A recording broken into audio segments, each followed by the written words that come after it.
اللہ الرحمن الرحیم والعصر ان الانسان لفی خسر الا الذین آمنوا وعملوا الصالحات وتواصوا بالحق وتواصوا بالصبر صدق اللہ العظیم۔ انتہائی معزز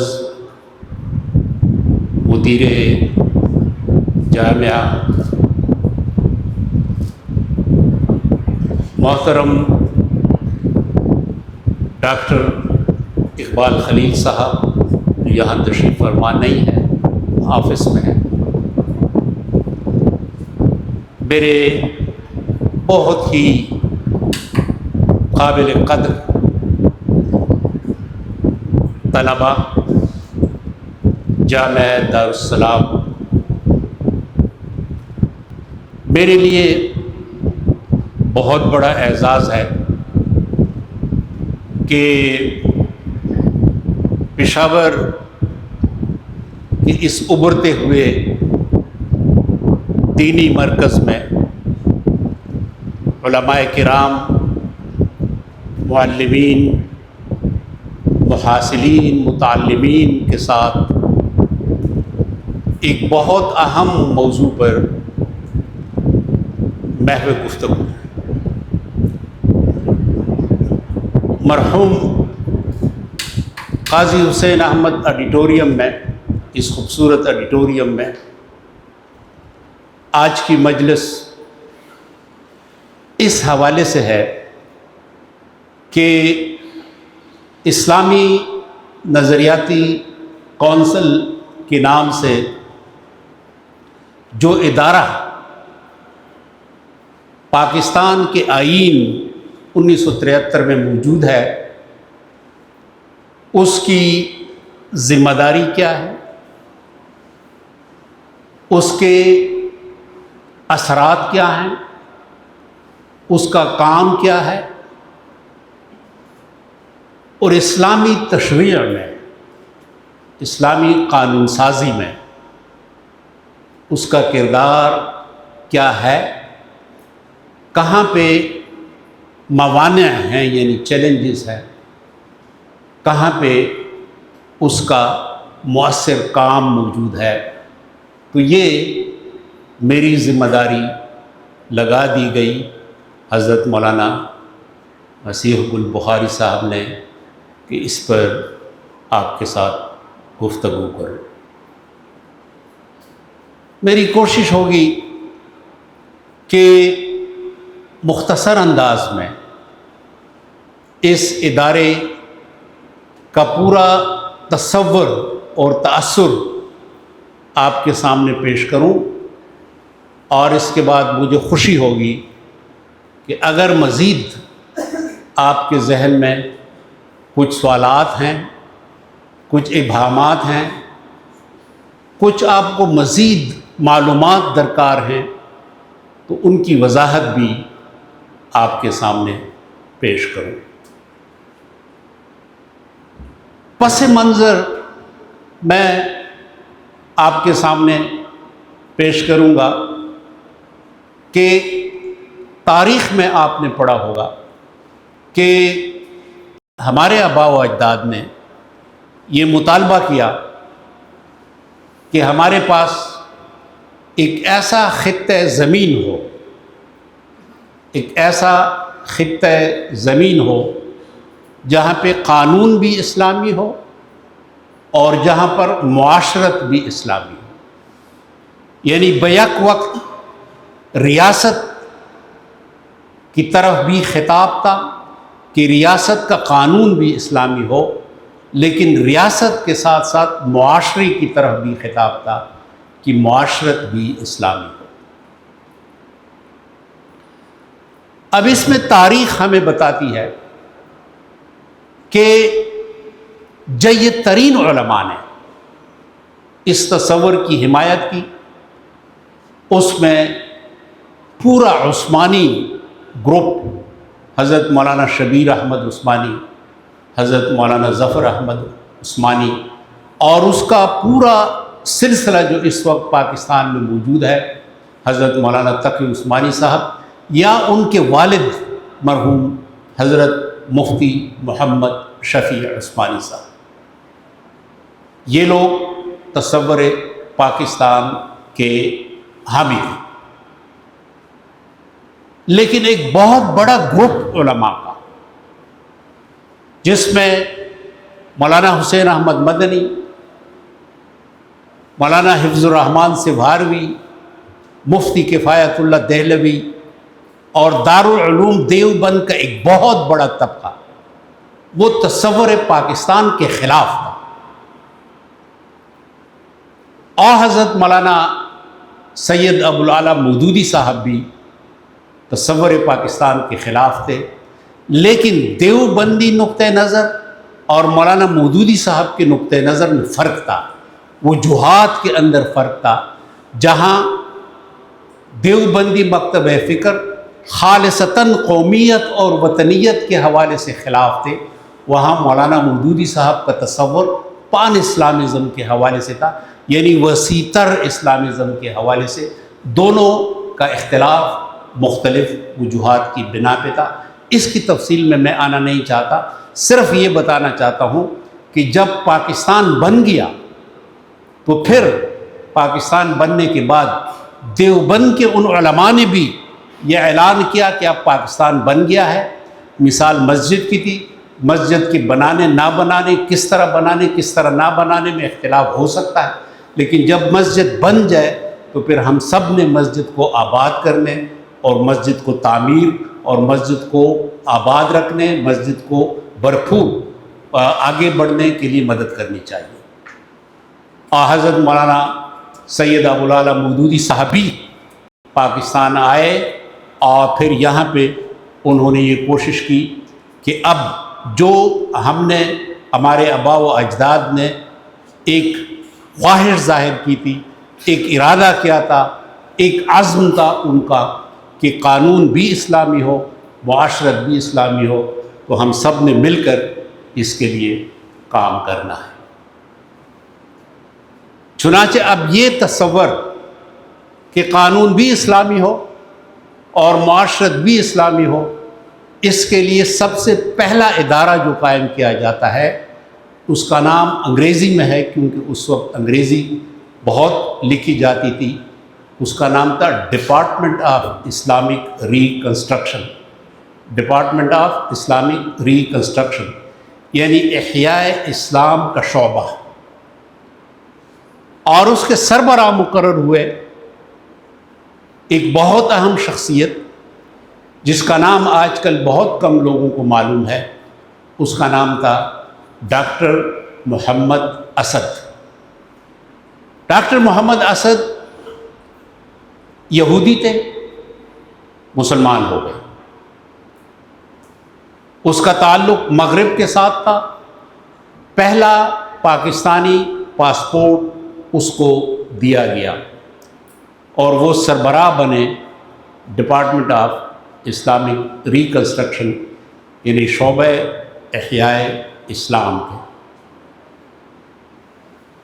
اب یوں سمجھیں کہ یہ ڈپارٹمنٹ آف اسلامک ریکنسٹرکشن دراصل اس مطالبے کا، اس عزم کا جواب تھا کہ جس کی اساس پر پاکستان بنایا گیا تھا، اور اس کے پہلے سربراہ ڈاکٹر محمد اسد بنے، جس نے یہ پورا تصور پیش کیا اپنے رسالے میں، جس کے چند شمارے سامنے آئے۔ رسالے کا نام تھا عرفات۔ عرفات میں اس نے یہ بتایا کہ قانون سازی کیسے اسلامی اصولوں کی بنیاد پہ ہوگی اور معاشرت کیسے اسلامی اصولوں کی بنیاد پر ہوگی۔ تو یوں آپ سمجھیں کہ یہ ابتدائی اسلامی نظریاتی کونسل کی شکل تھی جو وجود میں آئی۔ اس کے بعد جس طرح پاکستان کی پوری تاریخ ہے، اس وقت بھی ایسا ہوا کہ جو سازشیں تھیں، جو مخالفتیں تھیں، اس کی وجہ سے ڈاکٹر محمد اسد پورا کام نہ کر سکے، اور پھر ایک اور ادارہ بنا، اس ادارے کا نام تھا بورڈ آف تعلیمات اسلامیہ بورڈ۔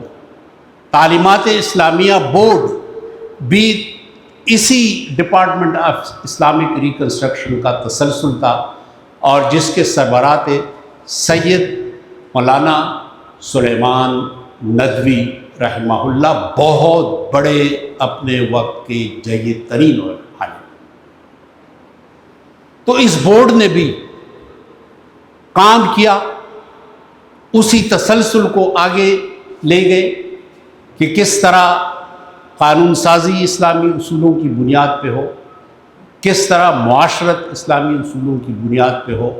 اب یہ سفر آگے بڑھ رہا ہے، اور یہ پھر 1956 کے آئین میں سامنے آیا کہ جہاں پہ تشکیل دیا گیا اسلامک لا کمیشن۔ اس کا مطلب یہ ہے، کمیشن کا مطلب یہ ہے کہ جب آپ عملی نفاذ کی طرف آئیں تو اس کو کمیشن کہتے ہیں۔ تو اس کا مطلب یہ ہے کہ شعبہ احیاء اسلام، ڈپارٹمنٹ آف اسلامک ریکنسٹرکشن اور اسلامی تعلیمات بورڈ، انہوں نے اپنا جو ایکیڈیمک کام تھا، علمی کام تھا، وہ مکمل کیا۔ اب اس بات کی ضرورت تھی کہ اس کا باقاعدہ نفاذ ہو، تو 1956 کے آئین میں اسلامک لا کمیشن کا قیام عمل میں لایا گیا۔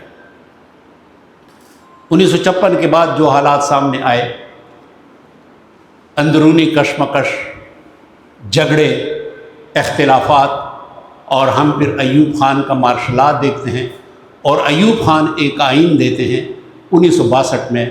اس میں پھر اسلامی مشاورتی کونسل کا قیام عمل میں لایا جاتا ہے 1962 کے آئین۔ لیکن یہ معاملات آگے جاتے ہیں، اور آگے جب جاتے ہیں تو ہم داخل ہوتے ہیں اس دور میں کہ جب باقاعدہ ایک جنگ ہوئی، اور مشرقی پاکستان کے ساتھ، اور مشرقی پاکستان الگ ہوا بنگلہ دیش کے نام سے، اور یہاں پہ جو اس وقت کا پاکستان ہے یہ الگ پاکستان کے طور پر وجود میں آیا۔ ذوالفقار علی بھٹو اس کے سربراہ بنے، اور جو بقایا اسمبلی تھی اس کے تحت ہمیں پھر 1973 کا آئین ملا۔ اب 1973 کے آئین کی طرف ہم ذرا تفصیل سے آئیں گے کہ اس کی ہیئت کیا تھی، اس کی جو وضع تھی وہ کیا تھی۔ ایوان اقتدار کے سربراہ تو ذوالفقار علی بھٹو تھے، اپوزیشن میں یعنی حزب اختلاف میں بہت بڑے نام تھے، مثلا مولانا مفتی محمود جو ڈیر اسماعیل خان سے منتخب ہوئے، مولانا فضل الرحمان کے والد صاحب، خان عبد الولی خان کہ جو اسفندیار ولی خان کے والد صاحب تھے، ایمل ولی خان کے دادا تھے، بلوچستان سے عطاء اللہ مینگل جو اختر مینگل کے والد صاحب تھے، اور غوث بخش بزنجو جماعت اسلامی کی طرف سے نمائندگی تھی، لیکن اس کے فعال نمائندے جو تھے وہ تھے پروفیسر غفور احمد، کراچی سے منتخب ہوئے، اور اس اسمبلی کے ایک ممبر جو تھے وہ تھے دارالعلوم حقانیہ کے بانی حضرت مولانا عبدالحق مرحوم، اور اس کے علاوہ اور بڑے بڑے لوگ، لیکن یہ وہ لوگ ہیں کہ جس کا حوالہ بعد میں آپ کو دوں گا۔ اب 1973 کا آئین جب کوشش ہوئی تو یہ متفقہ آئین تھا، سوائے ایک دو لوگوں کے سندھ سے، باقی سب نے اس پر دستخط کیے، اور اس آئین میں جو پہلی شق ہے وہ پہلی شق یہ ہے کہ اس ملک کا نام کیا ہوگا؟ Islamic republic of Pakistan. یہ پہلی شق ہے اسلامی جمہوریہ پاکستان۔ اس سے پہلے ایوب خان کے زمانے میں کوشش ہوئی تھی کہ اس کو صرف ڈیموکریٹک ریپبلک آف پاکستان، جمہوریہ پاکستان قرار دیا جائے، وہ کوشش ناکام ہوئی تھی۔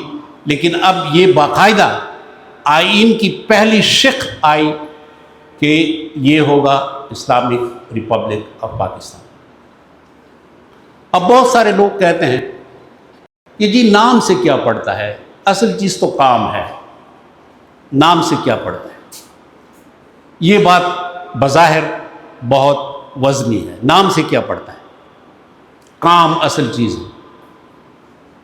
لیکن ہم سمجھتے ہیں کہ نام سے بھی پڑتا ہے، نام سے بھی پڑتا ہے۔ مثلا آپ کا نام ہے محمد ابو بکر، آپ کا نام ہے محمد عمر، آپ کا نام ہے حضرت مولانا مسیح البخاری صاحب، آپ کا نام ہے ڈاکٹر اقبال خلیل صاحب۔ تو اسلام سے جو پہلا تاثر جاتا ہے وہ تاثر یہ ہے کہ آپ مسلمان ہیں۔ اگر نام سے کچھ نہیں پڑتا تو مثلا اگر نام رکھ دیا جائے ولیم، اگر کسی لڑکی کا، عورت کا نام رکھا جائے الزبتھ، تو پہلا تاثر کیا جاتا ہے؟ یہ مسیحی۔ اگر نام رکھا جائے پرکاش رام تو فوراً تاثر جاتا ہے کہ یہ یا سکھ ہے یا ہندو ہے۔ تو ایسی بات نہیں ہے کہ نام سے کچھ نہیں ہوتا، نام سے بھی ہوتا ہے۔ چنانچہ پہلی شق ہے کہ اس ملک کا نام ہوگا اسلامی جمہوریہ پاکستان۔ اس کی دوسری شق یہ ہے کہ مملکتی قانون، مملکتی مذہب یہ ہوگا اسلام، مملکتی مذہب ہوگا اسلام۔ اب لوگ کہتے ہیں کہ جی لکھنے سے کیا ہوتا ہے، لکھا تو کیا فائدہ؟ نہیں، لکھنے سے فائدہ ہوتا ہے۔ وہ فائدہ ایسا ہوتا ہے کہ اگر کوئی کام اسلام کے خلاف ہو تو پھر یہ آئین آپ کو اجازت دیتا ہے، بلکہ حق دیتا ہے کہ آپ اس کو قانونی اداروں میں چیلنج کریں، آپ اس کو عوامی میدان میں چیلنج کریں اور ان سے کہیں کہ جس آئین پہ آپ نے دستخط کیے ہیں اس آئین کی طرف واپس آ جائیں۔ تو لکھنے سے ہوتا ہے۔ پھر اس کا باقاعدہ چیپٹر 9 بنا، 9 نمبر چیپٹر، اور اس چیپٹر میں باقاعدہ ادارہ بنا اسلامی نظریاتی کونسل۔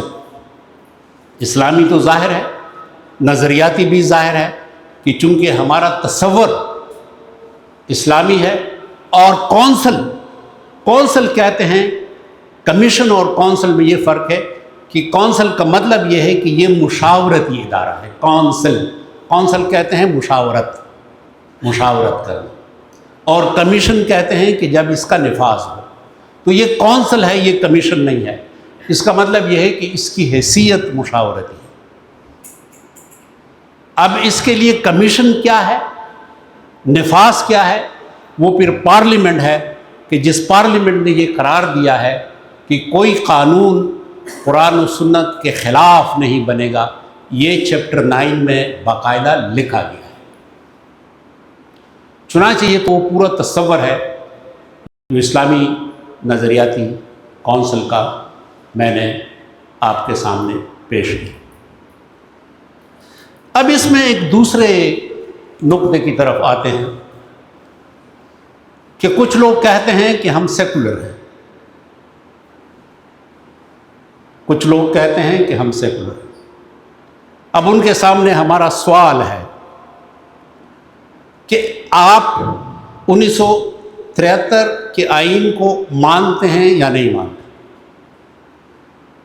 اگر وہ کہیں کہ ہم مانتے ہیں تو پھر پاکستان میں جو آئین کو مانے وہ اپنے آپ کو سیکولر نہیں کہلوا سکتا، اس لیے کہ آئین میں پہلی شق یہ ہے کہ اس ملک کا نام اسلامی جمہوریہ پاکستان ہے، اور دوسری شق یہ ہے کہ اس ملک کا مملکتی مذہب جو ہے یہ اسلام ہے، اور اس کا چیپٹر 9 نمبر چیپٹر دفعات 227 228 229 یہ ہیں کہ کوئی قانون قرآن و سنت کے خلاف نہیں بنا۔ چنانچہ اس پر ولی خان کے بھی دستخط ہیں، اس پر غوث بخش بزنجو کے بھی دستخط ہیں، اس پر عطا اللہ مینگل کے بھی دستخط ہیں، اور اس کے اوپر ذوالفقار علی بھٹو بحیثیت وزیر اعظم اس کے بھی دستخط۔ چنانچہ اس کا مطلب یہ ہے کہ اس آئین نے اور اس کے آئین کے اندر اس ادارے نے، اسلامی نظریاتی کونسل نے، پاکستان کے اندر اس تاثر کو اور اس تصور کو ختم کر دیا کہ یہاں پہ کوئی بھی بندہ جو 1973 کے آئین کو مانتا ہے وہ اپنے آپ کو سیکولر کہلوائے۔ سیکولر یعنی سیکولر کا مطلب یہ ہے کہ جو یہ کہے کہ دین، مذہب اور ریاست یہ الگ الگ دو ادارے ہیں، اگر کوئی یہ کہے تو وہ دراصل 1973 کے آئین کی خلاف ورزی کر رہا ہے۔ اچھا، اب دوسرا سوال آپ کے ذہن میں یہ ہوگا کہ جب یہ کونسل ہے تو اس کونسل کی ہیئت کیا ہے؟ اس کی ہیئت یہ ہے کہ اس میں 20 ممبرز ہوتے ہیں، 20 ممبرز ہوتے ہیں، اور ان ممبرز کی حیثیت ہوتی ہے آئین کے مطابق ممبر پارلیمنٹ، یعنی جو پارلیمنٹ کے ممبر کی مراعات ہیں وہ مراعات اسلامی نظریاتی کونسل کے ممبر کی بھی ہوتی ہے، اور اس کا ایک چیئرمین ہوتا ہے ان ممبران میں سے۔ اور اس کا بہت بڑا ادارہ جو ہے اس میں جہاں اور بہت سارے شعبے ہیں وہاں پہ ایک شعبہ تحقیق بھی ہے، ریسرچ ونگ، کہ جس کے اندر جید ترین علماء باقاعدہ ادارت شکل میں اسلامی نظریاتی کونسل میں بیٹھتے ہیں، ان کی باقاعدہ تقرری ہوتی ہے، وہ باقاعدہ آئینی طور پہ سرکاری ملازم ہوتے ہیں اور وہ کام کرتے ہیں، اور وہ شعبہ تحقیق جب کوئی قانون سازی ہوتی ہے، کوئی مسئلہ آتا ہے تو وہ اس پر ریسرچ کر کے اور اس ریسرچ کو پھر ممبران کے سامنے پیش کرتے ہیں، اور جب ممبران کا فیصلہ آتا ہے تو یہ اس کو 3 نام دیے جاتے ہیں: تجویز، رائے یا سفارش۔ تجویز، رائے یا سفارش، یہ پھر پارلیمنٹ کے پاس جاتا ہے اور پارلیمنٹ کا پھر فیصلہ۔ اچھا، اب آپ کا تیسرا سوال یہ ہوگا کہ یہ رائے کس طریقے سے بنتی ہے؟ تو یہ رائے جو ہے یہ آئین میں ایک شق ہے، اور وہ شق جو میں نے آپ کے سامنے پیش کی وہ شق میں ذرا وضاحت کے ساتھ آپ کے سامنے پیش کروں گا۔ وہ شق یہ ہے: قانون سازی قرآن و سنت کے خلاف نہیں ہوگی، کوئی قانون سازی قرآن و سنت کے خلاف نہیں ہوگی۔ اب یہ الفاظ بظاہر بہت یوں سمجھیں کہ آسان الفاظ ہیں، لیکن اس کی پشت پہ ایک پیغام ہے، اور اس کی پشت پر پیغام یہ ہے کہ یہاں پہ جو ہماری اکثریتی فقہ ہے، اکثریتی فقہ ہے فقہ حنفی، اس کا ذکر نہیں ہے یہاں پر، ہے قرآن و سنت کے خلاف کوئی قانون سازی نہیں۔ اب مثلاً دیکھیں کہ افغانستان میں قرآن و سنت اور فقہ حنفی ہے، وہاں پہ آپ حنفی فقہ کے خلاف نہیں جا سکتے۔ برونائی میں شافعی فقہ ہے، ایران میں جعفری فقہ ہے، لیکن پاکستان میں حنفی فقہ نہیں ہے۔ اس کا مطلب یہ ہے کہ اسلامی نظریاتی کونسل کی سفارش عین ممکن ہے کہ وہ حنفی فقہ کے ساتھ مماثلت نہ رکھے اور کسی اور فقہ سے استفادہ کرے، کسی اور شاذ روایت سے، متروک روایت سے استفادہ کرے، اور وہ پھر ان کی سفارش بن جائے، وہ ان کی رائے بن جائے، ان کی تجویز بن جائے۔ میں اس کی کچھ مثالیں بعد میں آپ کے سامنے پیش کروں۔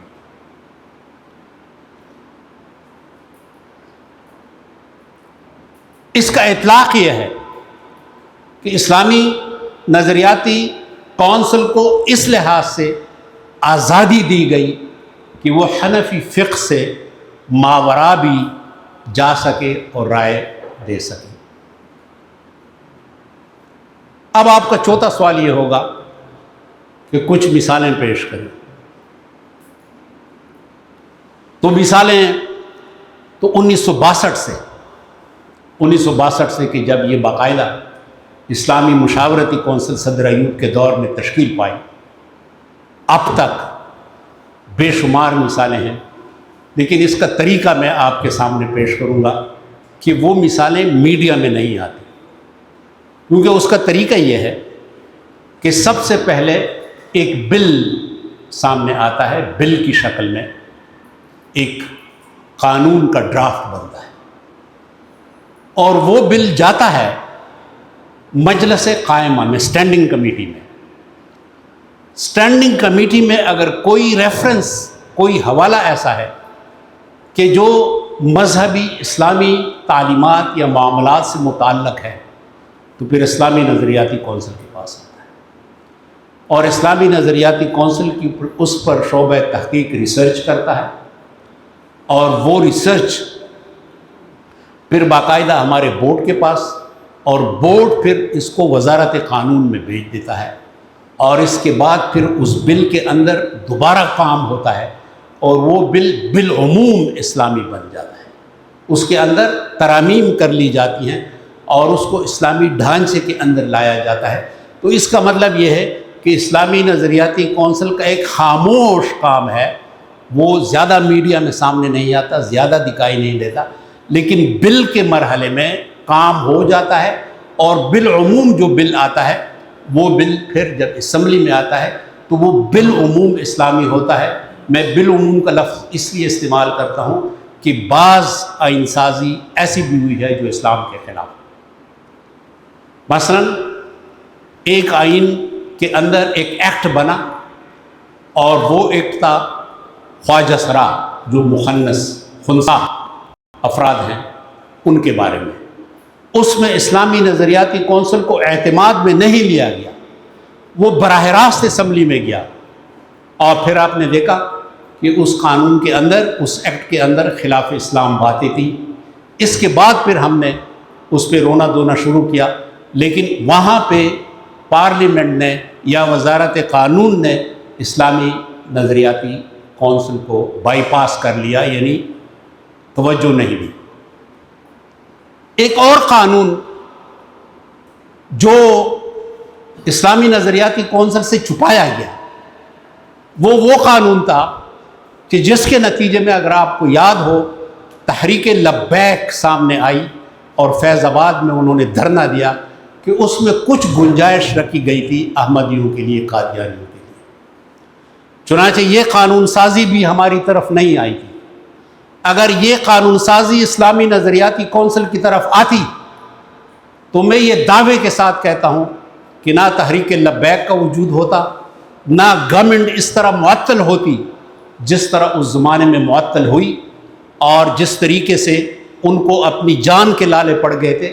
اور میں نے پھر اس وقت کہ جو وزیر تھے ہمارے احسن اقبال صاحب، وہ اس معاملے کو دیکھ رہے تھے، تو میں نے اس وقت احسن اقبال صاحب کو کہا کہ اگر آپ یہ قانون سازی اسلامی نظریاتی کونسل کی طرف بھیجتے تو آپ کو یہ امبیرسمنٹ نہ ہوتی، یہ خفت نہ ہوتی، اور یہ مسئلے لا اینڈ آرڈر کے نہ ہوتے جو اس وقت آپ کو پیش آ رہے ہیں۔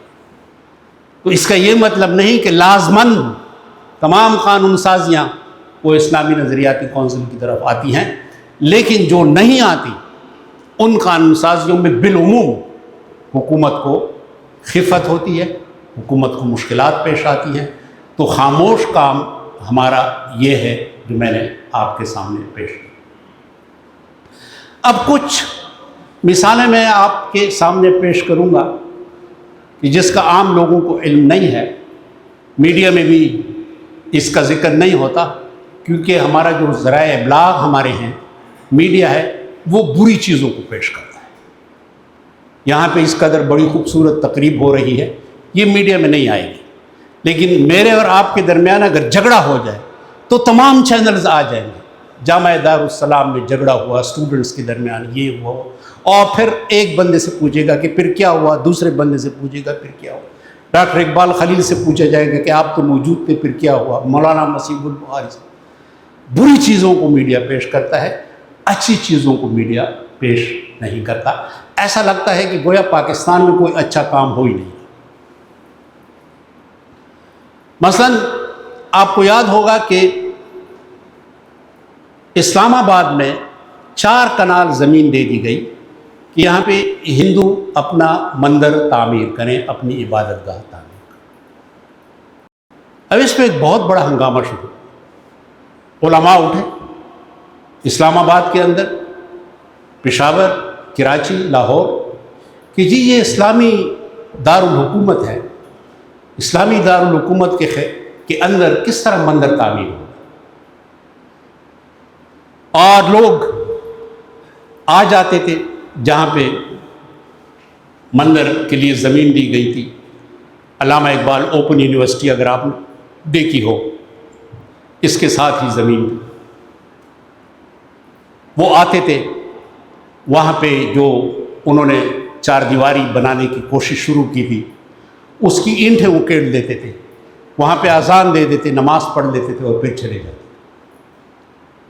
یہ معاملہ ہماری طرف آیا، اسلامی نظریاتی کونسل کی طرف آیا، اور خوشی کی بات یہ ہے کہ جس شام کے وقت یہ عمران خان کی حکومت، شام کو ٹی وی پہ اعلان ہوا کہ معاملہ اسلامی نظریاتی کونسل کو ریفر کر دیا گیا، حوالے کر دیا گیا، اسی دن سے علماء جو تھے وہ خاموش ہو گئے، مزاحمت ختم ہو گئی۔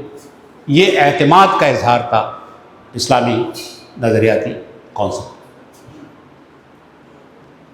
ہمارے پاس جب یہ معاملہ آیا تو ہم نے حکومت سے کہا کہ اس وقت پانی ابل رہا ہے، جب پانی ابل رہا ہو تو اس میں پھر چہرہ دکھائی نہیں دیتا، اس وقت ایک ارتعاش کی کیفیت ہے، ارتعاش کی کیفیت میں ہم آپ کو رائے نہیں دے سکتے۔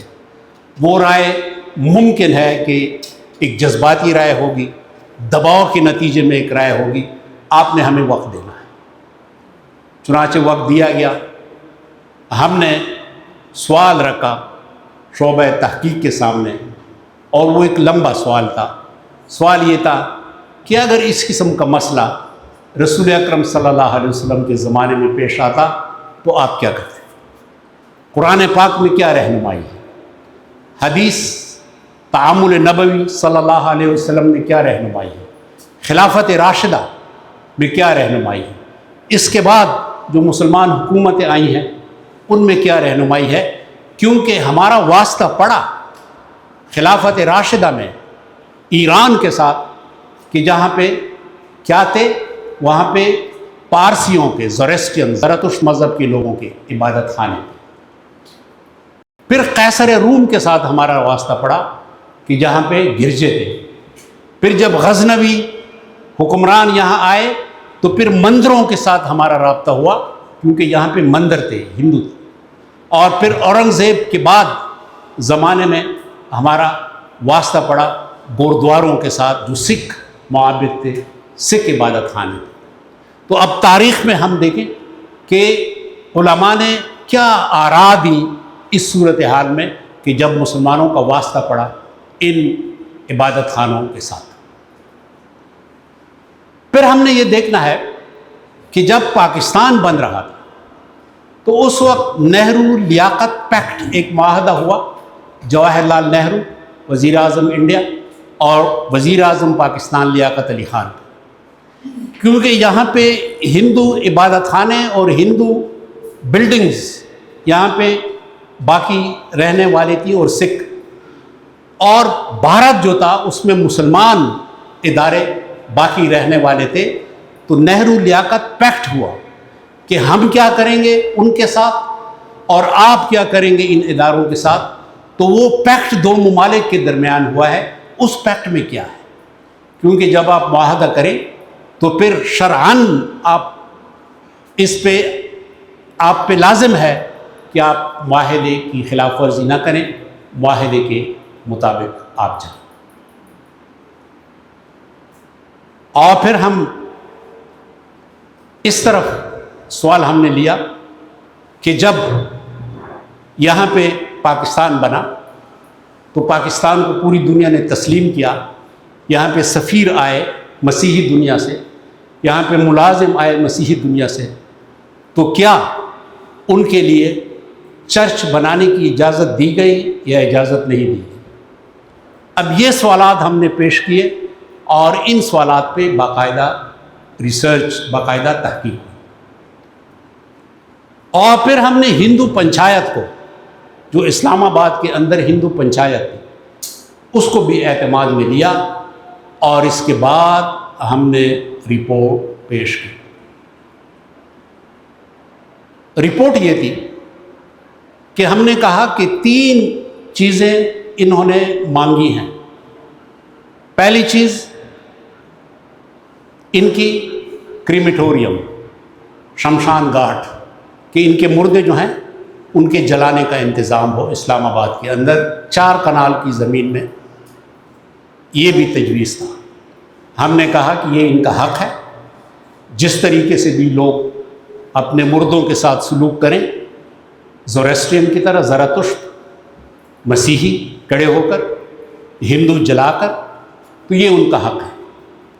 ایک ان کا مطالبہ تھا کہ ہم 4 کنال میں ایک جگہ ایسی بنائیں جہاں پہ ہم غمی شادی کریں. ہم نے کہا یہ ان کا حق ہے.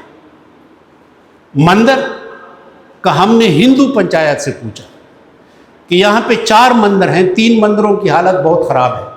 ایک مندر جو سید پور گاؤں میں ہے، سید پور گاؤں میں ہے، وہ بہت اچھا مندر ہے. اگر ہم تجویز کریں کہ وہ مندر آپ کے حوالے کیا جائے جس پہ سیاحت والوں کا قبضہ ہے، تو انہوں نے کہا کہ اس سے بڑی خوشی کی بات ہمارے لیے کیا ہوگی کہ وہ مندر ہمیں دے دیا جائے. بنا بنایا مندر ہے. ہم یہاں مندر بنائیں گے تو اس پہ کروڑوں روپے خرچ ہوں گے. ہم غریب لوگ ہیں، اس سے زیادہ بہتر بات ہمارے لیے کیا ہے. اب 4 کنال کی زمین، یہ CDA کا باقاعدہ قانون ہے، کیپٹل ڈیولپمنٹ اتھارٹی کا باقاعدہ قانون ہے، اور وہ قانون پاس شدہ ہے کہ مدارس کے لیے اور مساجد کے لیے زمین دی جائے گی، اور دیگر مذاہب کے جو لوگ ہیں ان کی ضروریات کے لیے زمین دی جائے گی. تو یہ 4 کنال زمین جو ہندوؤں کو دی گئی ہے، یہ قانوناً بالکل درست ہے، قانوناً یہ صحیح بات ہے. CDA کا قانون ہے. اگر آپ نہیں دینا چاہتے تو CDA کا قانون بدل دیں. چنانچہ اس پر تمام علماء کرام بھی راضی ہو گئے، اس پر ہندو پنچایت بھی راضی ہو گئی. یہ سفارش ہم نے 4 مہینے لے کر حکومت کو دے دی، اور اس کے بعد ایک حرف بھی مندر کے حوالے سے نہ آپ نے اخباروں میں، میڈیا میں سنا ہوگا، نہ پڑھا ہوگا. تمام لوگ جو تھے مطمئن ہو گئے. اس میں سفارتی مسئلہ ہمارے لیے کیا تھا کہ ہم بین الاقوامی سفارتی میدان میں بہت مشکل میں پڑے، کیونکہ ہمارا سفارتی دعویٰ تھا بابری مسجد کے حوالے سے، کہ ہم کہتے تھے کہ ہندوستان میں، بھارت میں مذہبی آزادی نہیں ہے، بابری مسجد کو ڈھایا جا رہا ہے. تو ہم سفارتی میدان میں ڈیفینسو پہ، یعنی دفاعی پوزیشن پہ آ گئے کہ بھارت نے یہ پروپیگنڈا شروع کیا کہ 1 کنال کا مندر تو ہضم نہیں ہو رہا، آ رہے ہیں بابری مسجد لینے. چنانچہ بہت مشکل صورتحال میں ہمیں وزارت خارجہ نے بھی کنٹیکٹ کیا کہ ہمیں بڑی مشکل ہے، یہ بڑا مسئلہ ہے، اس پہ کسی نہ کسی طریقے سے آپ سامنے آ جائیں. چنانچہ جب ہم نے یہ رپورٹ دی، یہ سفارش دی، تو پھر دوبارہ پاکستان جو ہے وہ جارحانہ پوزیشن میں انڈیا کے خلاف آ گیا، اور علماء کرام، دینی اداروں اور ہندو پنچایت سب نے اس سفارش کو قبول کیا. تو یہ وہ اثر ہے، جو کردار ہے جو اسلامی نظریہ ہو سکا. اب ایک دوسرا کردار آپ کے سامنے پیش کروں گا، اور مجھے احساس ہے کہ میں زیادہ تفصیل میں نہیں جاؤں گا، سوال و جواب کی طرف ہم آئیں گے. آپ کو یاد ہوگا کہ سیالکوٹ میں سری لنکا کے ایک مینیجر کو جو فیکٹری میں کام کرتا تھا اس کو قتل کیا گیا اور اس کی لاش کو گھسیٹا گیا سڑکوں پر، اور ہمیں بڑی امبیرسمنٹ ہوئی، بڑی امبیرسمنٹ، یعنی خفت کا سامنا کرنا پڑا بین الاقوامی طور پر، سفارتی طور پر، کیونکہ سری لنکا ہندوستان کے مقابلے میں، بھارت کے مقابلے میں ہمارا بڑا اچھا دوست ہے۔ ایک تنظیم ہے سارک جو یہ جنوبی ایشیائی ممالک کی تنظیم ہے، اس میں ہم سب ہیں، سری لنکا ہے، بنگلہ دیش ہے، برما ہے، پاکستان ہے، ہندوستان ہے، نیپال ہے۔ یہ بڑی اچھی تنظیم ہے جو کہ ہندوستان کی وجہ سے چل نہیں رہی، لیکن اس میں سری لنکا نے ہمیشہ پاکستان کی حمایت کی، چنانچہ ہمارا بڑا اچھا دوست ہے اور ساتھ میں ہماری حمایت کر رہا ہے۔ اب یہ بہت بڑا مسئلہ بنا، اب یہ مسئلہ جو بنا تو اس وقت بھی عمران خان کی حکومت تھی۔ عمران خان کے دفتر نے بڑی ایک صبح سویرے میٹنگ بلائی دوسرے دن، اور عمران خان نے خود صدارت کی، چند لوگ تھے، مجھے بھی بلایا گیا۔ اس سے پہلے میں نے یہ سوچا تھا کہ اس بارے میں اسلامی نظریاتی کونسل نے کیا کرنا ہے، چنانچہ خان نے مجھ سے کیا میٹنگ سے کہا کہ بہت بڑا دباؤ ہے سری لنکا کی طرف سے، اور پوری دنیا میں ہم بہت خفت کا سامنا کر رہے ہیں، بہت مشکل کا سامنا کر رہے ہیں۔ ایک سری لنکا کا مینیجر ہے جس کے ساتھ یہ سلوک ہوا ہے، ہم کیا لوگوں کو منہ دکھائیں۔ خان نے مجھ سے کہا کہ کیا ہونا چاہیے۔ میں نے انہیں کہا کہ دیکھیں، ایک تو جو جرائم، جو جرم سرزد ہوا ہے اس کو سزا دینے کی بات ہے، وہ تو یقیناً قانونی ادارے ہیں، پولیس ہے، آپ کے تفتیشی ادارے ہیں، انہوں نے کام کرنا ہے۔ ایک جو سفارتی پسپائی ہے ہماری، اور سری لنکا کے ساتھ ہمارے تعلق کو خراب کیے جانے کی بات ہے، اس کا میں نے سوچا ہے، اور آپ 2 دن مجھے دیں۔ 2 دنوں میں ہم نے جو حساس ادارے ہیں ان سے رابطہ کیا، اور میں نے انہیں تجویز دی کہ ہم نے فوری طور پر جو ہائی کمیشن ہے، سفارت خانہ، وہاں علماء کو لے جانا ہے، اور علماء کو لے جا کے ہم نے معافی مانگنی ہے۔ ہم نے یہ کہنا ہے کہ نہ یہ ہمارا دین کہتا ہے، نہ ہماری روایت یہ کہتی ہے، نہ پاکستانی لوگ ایسے ہیں، یہ کچھ لوگوں کا کام ہے، حملہ آور ہوئے، یہ مساجد کے اوپر بھی حملہ آور ہو جاتے ہیں، یہ مسلمانوں کو بھی قتل کرتے ہیں، تو یہ جو ہے یہ صرف آپ نشانہ نہیں۔ چنانچہ حساس اداروں نے ہمارے ساتھ مدد کی۔ چوتھے دن مولانا تقی عثمانی صاحب سے لے کے اور بہت بڑے جید علماء اسلامی نظریاتی کونسل پہنچ گئے۔ ہم ہائی کمیشن گئے، ہائی کمیشن میں ہم نے پریس کانفرنس کی اور ہم نے معافی مانگی، ہم نے یہ یقین دہانی کرائی کہ ہمارا دین ہرگز اس کی اجازت نہیں۔ 1 ہفتے کے بعد جو ڈپٹی ہائی کمشنر تھے، یعنی نائب سفیر مسلمان تھے، وہ ایک تقریب میں مجھے ملے۔ اس نے مجھے کہا کہ آپ کی جو پریس کانفرنس تھی سفارت خانے ہائی کمیشن کے اندر، وہ ہم مسلسل 2 دن تک چلاتے رہے سری لنکا چینلز پہ، اور اس پریس کانفرنس کی وجہ سے لوگوں کے جذبات جو تھے وہ بہت ٹھنڈے ہو گئے، کیونکہ ہمیں خطرہ تھا کہ جو ہی پریانتا کمارا، یہ جو مقتول تھا، اس کی لاش کولمبو ایئرپورٹ پہ اترے گی تو مسلمانوں پہ حملے شروع ہو جائیں گے، مسلمانوں کے کاروبار پر، ان کی جو دکانیں ہیں ان کو ڈھا دیا جائے گا، ان کو قتل کر دیا جائے گا۔ ہمیں یہ خوف تھا۔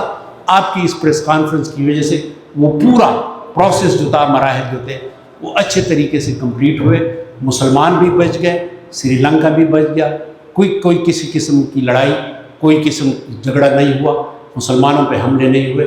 تو یہ وہ کردار تھا جو اسلامی نظریاتی کونسل نے تجویز کیا، اور اس پر عمل ہوا، اور اس کے بین الاقوامی فائدے ہوئے۔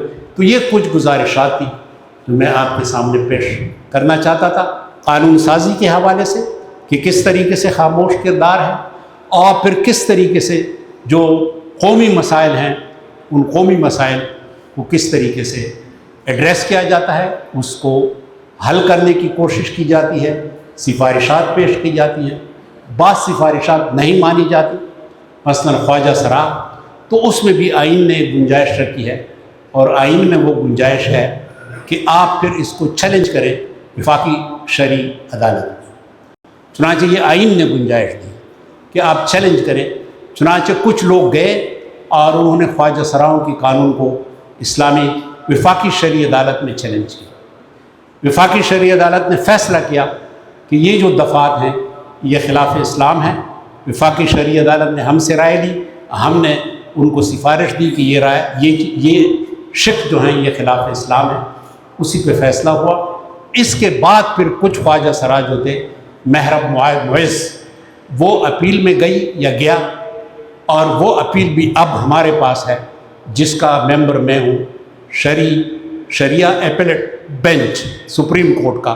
اب ظاہر ہے کہ وہ ہمارے پاس ہی آئے گا، اور انشاءاللہ ہم اس پہ فیصلہ کریں گے، اور وہ فیصلہ علماء کی مشاورت سے ہوگا، وہ فیصلہ اسلامی قانون کے مطابق ہوگا۔ تو اس طریقے سے وہ کام ہے جو کہ ہم کر رہے ہیں۔ اب اس کا ایک اصولی فائدہ کیا ہے جو میں آپ کے سامنے پیش کرنا چاہتا ہوں، اور یہ بات میں نے کی فواد چودھری کے ساتھ۔ فواد چودھری وزیر اطلاعات تھے، اس نے بیان دیا کہ اسلامی نظریاتی کونسل خزانے کے اوپر ایک بوجھ ہے، خزانے کے اوپر ایک بوجھ ہے۔ یقیناً اس کا بجٹ تو ہے، اس میں کوئی شک نہیں۔ جب 20 ممبروں کی تنخواہ ہو، ممبر پارلیمنٹ، جب ایک ادارہ ہو، اس کے بل ہوں، اس میں ملازمین ہوں، تو میں چونکہ اس کے ساتھ میری گپ شپ تھی، میں نے اسے فون کیا کہ میں آنا چاہتا ہوں۔ تو ہم ملے، میں ان کے پاس گیا، میں نے اس سے کہا کہ اسلامی نظریاتی کونسل بوجھ نہیں ہے، یہ ایک سیفٹی وال ہے۔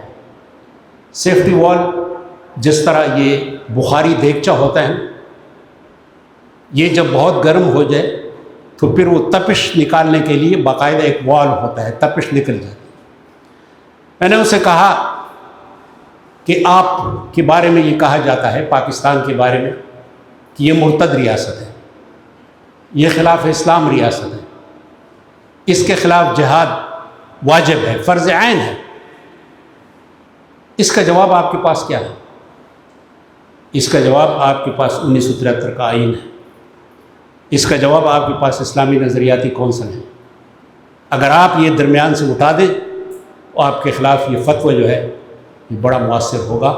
اور مصر جیسا ملک کہ جو بالکل لا دین ایک ملک ہے، سیکولر ملک ہے، لیکن وہ بھی جامعہ ازہر کو بے انتہا عزت اور وقار دیتا ہے، اس لیے کہ انہیں پتہ ہے کہ جامعہ ازہر جو ہے یہ سیفٹی وال ہے مصر کے لیے، اور اس کی فنڈنگ جو ہے جامعہ ازہر کی وہ اتنی ہے کہ کبھی کبھی حکومت جامعہ ازہر سے قرضہ لیتی ہے۔ تو آپ بھی اگر جامعہ ازہر کی طرح سیفٹی وال کے طور پہ اسلامی نظریاتی کونسل کو مقام نہیں دیتے، کم از کم اس کو بوجھ بھی نہ قرار دیں، ورنہ پھر اس کے جو نتائج آپ کے لیے آئیں گے وہ نتائج بہت خطرناک ہوں گے۔ مجھے خوشی ہے کہ اس کے بعد چودھری فواد کی زبان جو تھی وہ اسلامی نظریاتی کونسل کے خلاف نہیں اٹھی، اور اب تک وہ خاموش ہے۔ تو یہ گزارشات میں آپ کے سامنے پیش کرنا چاہتا تھا۔ اللہ تعالی ہم سب کا حامی ناصر ہو۔ وآخر دعوانا ان الحمد للہ۔